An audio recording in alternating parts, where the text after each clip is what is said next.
The water for coffee was boiling in the pot. I had to save water because there was less than half a liter left. And I also had to get ready quickly and set off. The sleep system worked great. The night was a little bit chilly, but overall okay. It should be noted that overnight stay was quite high in the mountain and the temperature outside was around 0. In addition, the door of the hut could not be closed completely from the inside. However, if everything had been really bad, I could light the hut's fireplace. But fortunately for me it was not necessary, because I was sufficiently well equipped. A couple of large spiders had settled in the hut behind the foam mattress. But that was even okay. The less chance of being caught by blood-sucking insects. Deers ran past the hut all night, screaming. It was 8 o'clock when I finally left the hut.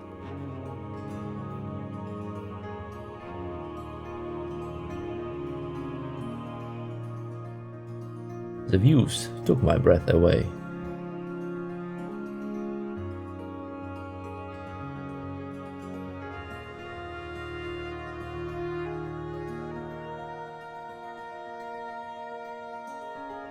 There was another hut a kilometer ahead.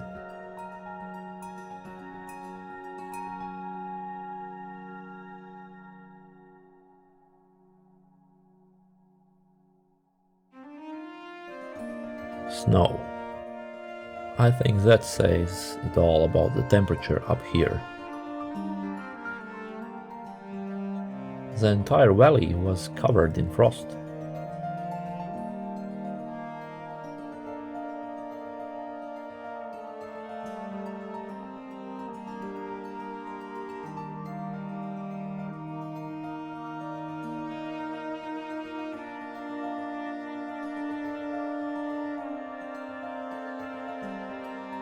The village of Comus is visible below.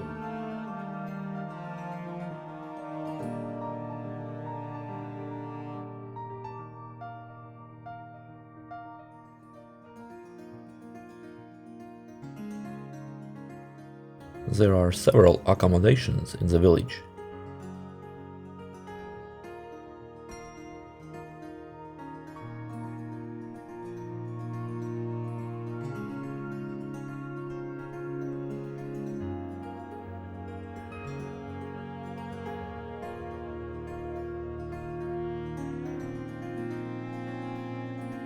At least the last 50 years have passed since there was any water in this area. And here isn't any water either. Luckily, I managed to get water in this gite. The place looked very clean and well kept. I think it's a very good option for overnight stay during the Cathar trail.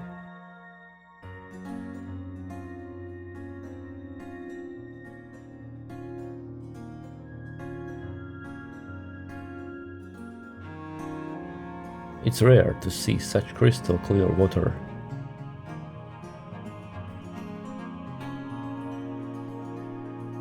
Walking through the gorge was chilly, and I had to put on warmer clothes.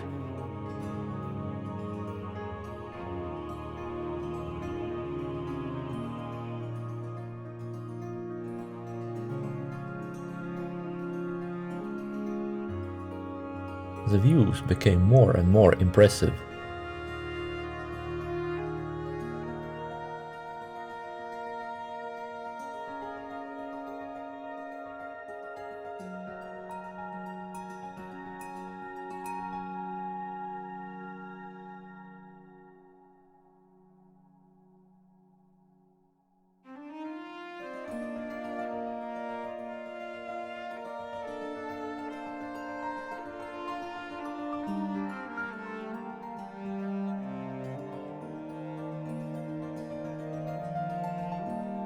This section of the trail is quite wild, however.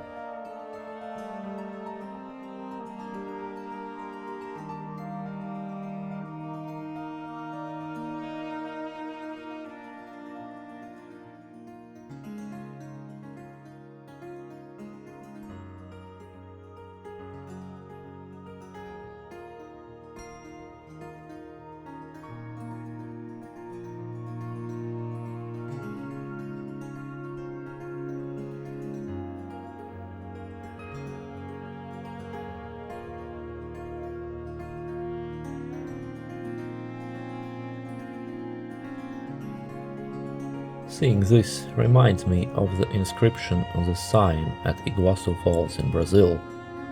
God is always greater than all of our troubles.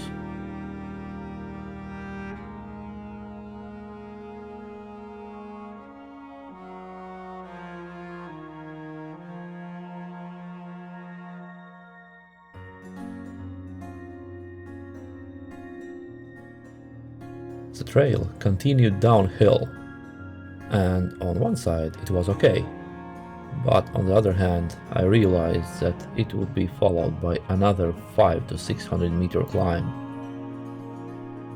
Finally I made myself breakfast. Chia pudding with apricot pieces.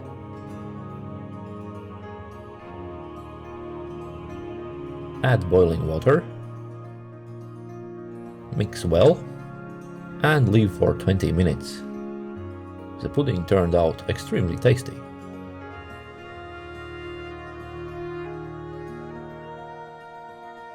This water is absolutely clear.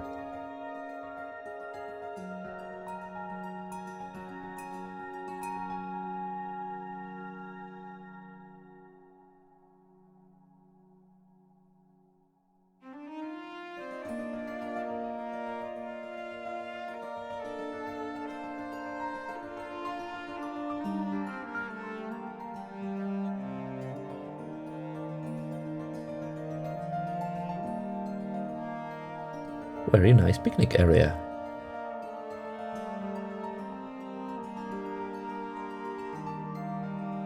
Two and a half hours to Montsegur.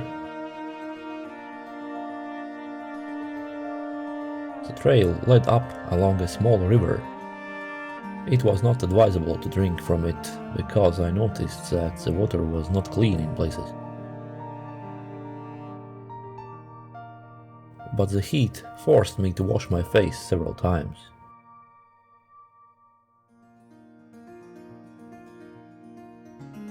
In the distance, I could see Montsegur castle on the top of the hill. The climb seemed to be impressive enough. As I approached the village, I hoped that a shop or cafe would be open. The sign that forbids drinking water is unnecessary in my opinion. The small shop in the village was closed, but a small cafe with souvenir stands was open, and finally I got my Coca-Cola and ice cream.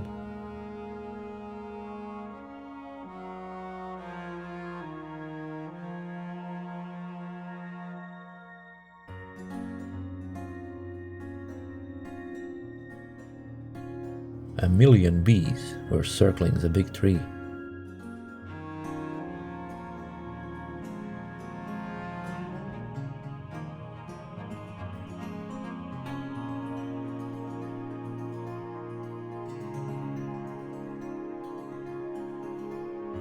To prevent people from walking along the road, the path to the castle leads around through bushes. It was impossible to leave a bag at the cash register because it was about to close after a few minutes. So I was forced to climb up the steep hill in the great heat with my huge backpack. Moreover, due to lack of time, I did it at a rather fast pace. Seeing this, tourists rolled their eyes. Probably for them, I looked like some kind of crusader, lost in time and realizing that being late for the battle, tried to catch up with his comrades who stormed the castle a few hundred years earlier. The climb up took 23 minutes.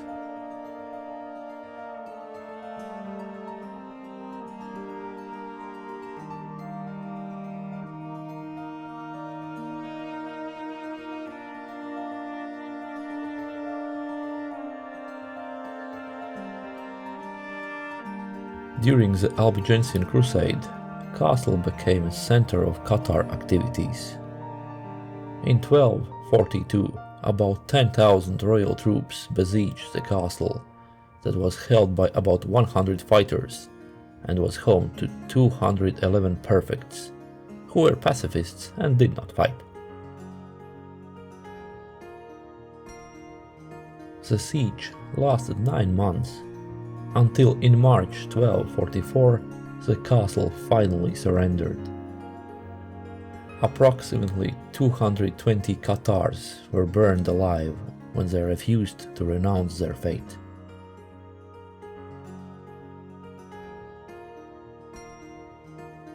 It only occurred to me later that I could actually spend the night up here.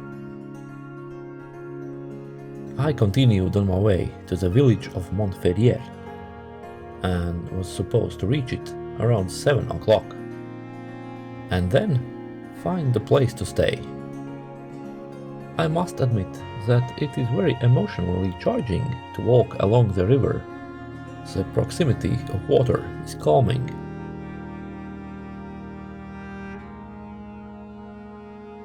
In Montferrier, I had no better luck finding a place to stay than the poor dead rat on the road. Everything was either occupied or closed.